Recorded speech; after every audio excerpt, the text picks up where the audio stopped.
PS Records Production.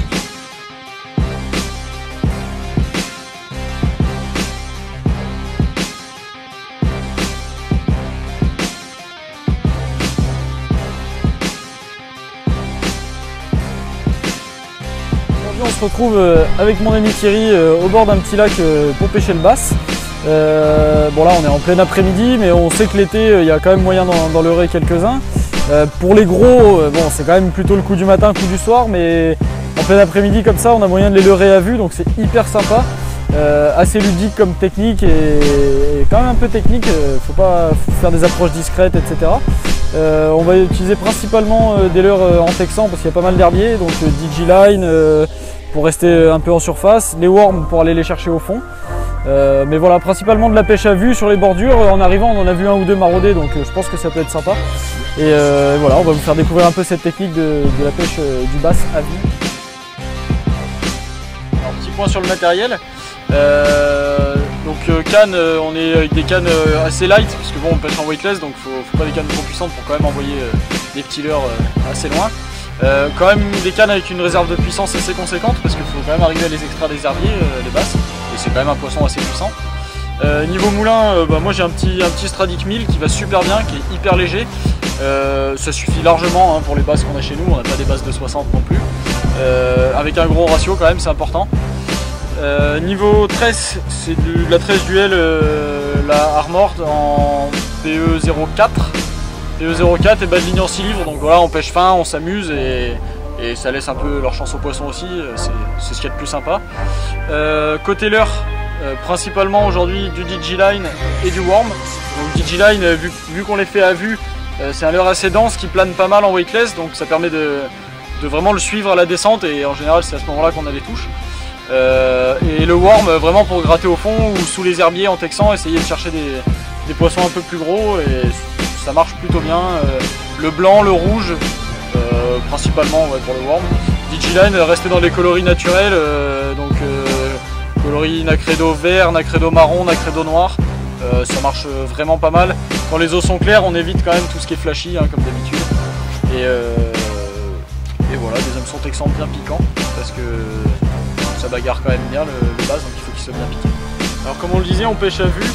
Important aussi dans le matériel, les polas, lunettes polarisantes, Costa par exemple, mais vraiment des bonnes lunettes, d'une pour bien se protéger parce qu'avec le soleil qu'il y a, bon, c'est important, et surtout pour bien voir les poissons, ça permet de voir bien plus profond dans la couche d'eau et vraiment de voir surgir les poissons sur les touches ou même de les repérer avant. Pour la pêche à vue, c'est ce qu'il y a de mieux, c'est vraiment top, et voir les attaques, c'est un régal.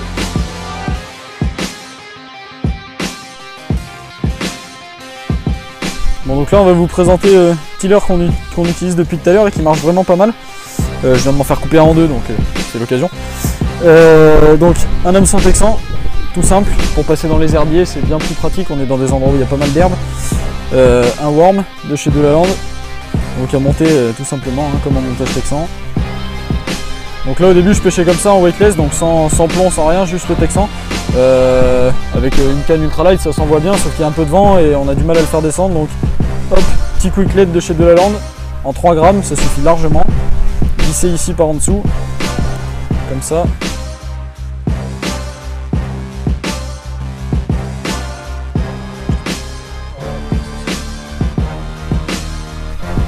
Donc on garde l'avantage du texan, la discrétion. On passe dans les herbiers, et par contre on peut descendre un petit peu plus vite vu qu'il y a le vent, ça évite que le leurre se fasse porter par le vent et voilà. Animer lentement sur le fond, voire même poser au fond, et ils sont assez réactifs. Surtout l'été comme ça, quand on les voit sur les bordures, ça marche vraiment bien, même sur les beaux spécimens.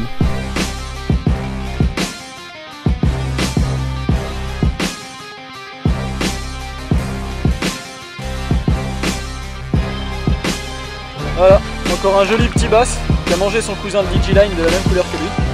Il a bien coffré, hein. DigiLine 12 cm, black bass de 13 cm.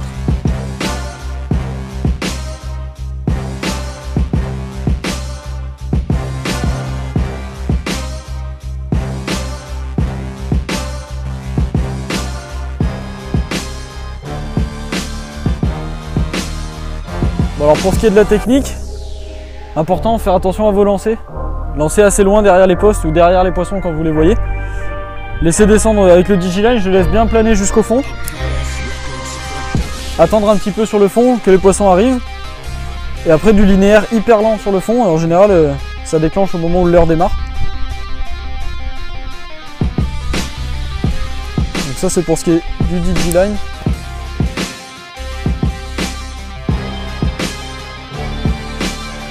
Ressortir dessous, tac, vous faites tourner, doucement pour pas l'arracher. Et après vous faites sortir votre texan dans le trou prévu à cet effet. Et voilà, et vous avez votre leurre qui est parfaitement monté et qui nage juste comme il faut en surface et juste sous la surface si on lui rajoute un petit peu.